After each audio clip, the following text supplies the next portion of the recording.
Batman Arkham Shadow asks and answers the bold question of how do you translate this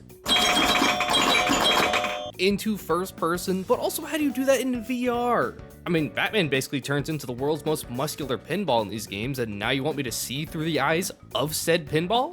This is the position that developers Camouflage Games found themselves in when pitching Arkham Shadow.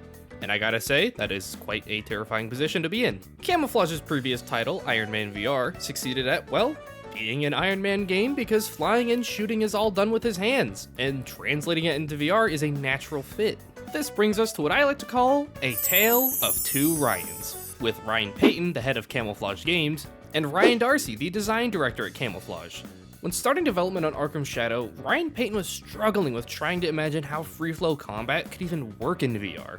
He asked Ryan Darcy, Ryan Darcy, I love Batman, I want to do an Arkham game, but there's no way you can translate the free flow, rhythm-based combat from Arkham Asylum, City, Origins, and Night into VR, because what are you going to do? You're just going to walk up to an enemy and punch at him? to which Ryan Darcy replied, Batman doesn't walk across a room, he punches across the room. After this conversation, designing the combat sounds like it became far easier, with the team also taking inspiration from VR games like Beat Saber. Kinda like how Arkham combat is already sort of rhythm-based.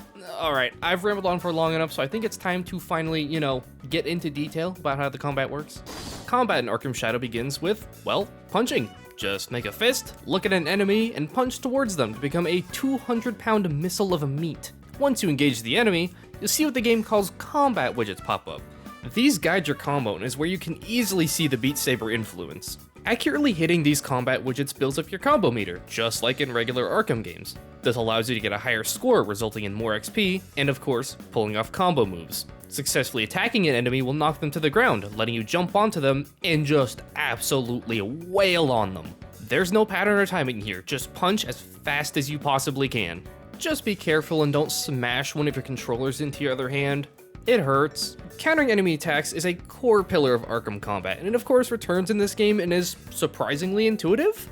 You'll see the counter indicator over an enemy's head or on the side of your screen, and you simply just hold your arm up and make a fist. And if you're facing away from an enemy, it'll just snap you right towards them.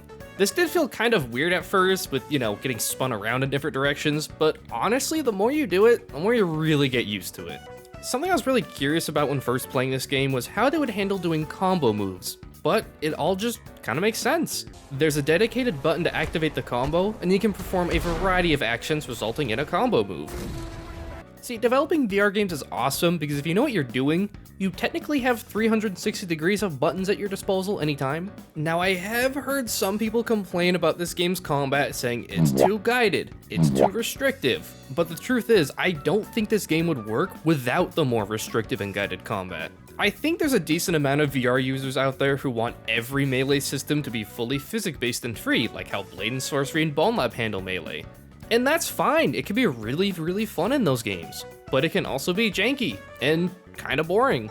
Having a free combat system would turn the game into a mindless arm flailing simulator, and would completely break the idea of having a combo system. In this game, you need to be engaged at all times and paying attention, because you can easily mess up and lose your combo. If you take the time to actually learn the combat system that the game is presenting to you, then you'll be rewarded with combat that mixes some of the addictive qualities of rhythm games with some of the best feeling VR melee combat I've ever felt. It's a rhythm game where you are the song and you control the rhythm. That's also not to say that this game doesn't have freedom in its combat.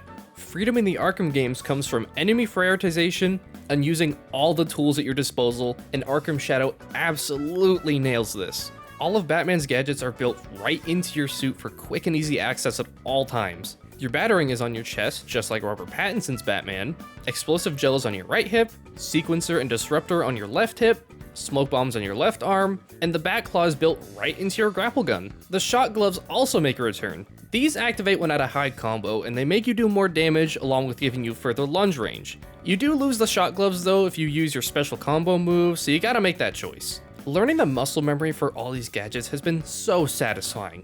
I mean, hey, if you're fast enough, basically every gadget has a quick fire variant. One of my favorite combos to do in this game is jumping into the air by leaping off of an enemy and then shooting them with a gel launcher like some kind of fighter jet. Completely unnecessary, but oh my god, it is so much fun.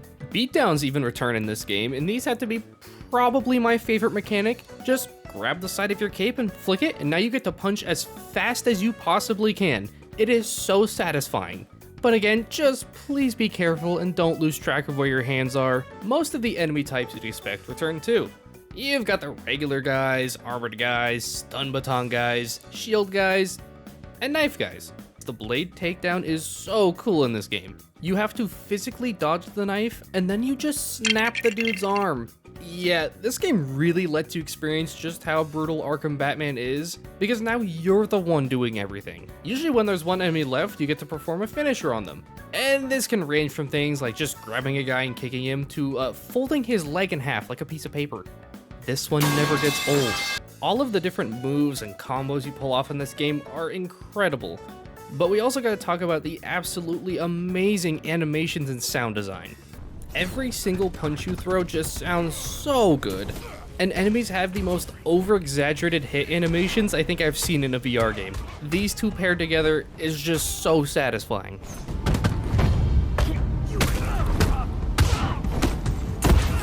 Your punches actually have impact instead of feeling like you're just punching a physics ragdoll. If Camouflage get to do a sequel to this game, I cannot wait to see what else will be added. I would really like to see more of the combat widget variation, but I'd also like to see more gadgets like the Ret Gun or the Freeze Grenade. I also really want to see more combo moves like a shield disarm where you actually get to break the shield or even figure out how to do a multi-ground takedown in VR. I don't know. Overall though, I really don't have too many complaints. I mean, I guess one would be that it's a little on the easy side, but I kind of feel like that's just Arkham Combat in general. These have never been particularly difficult games, and I've never really complained about that until now, so I don't know. Camouflage have gone absolutely above and beyond with this game's combat by faithfully translating it into VR. If you're an Arkham fan but you've never played VR, there are so many things in this game that'll still come naturally to you. It's really hard to portray just how good this game's combat is because you just have to play it. I mean, watching a video of it just does not do it justice. It's something you have to experience for yourself.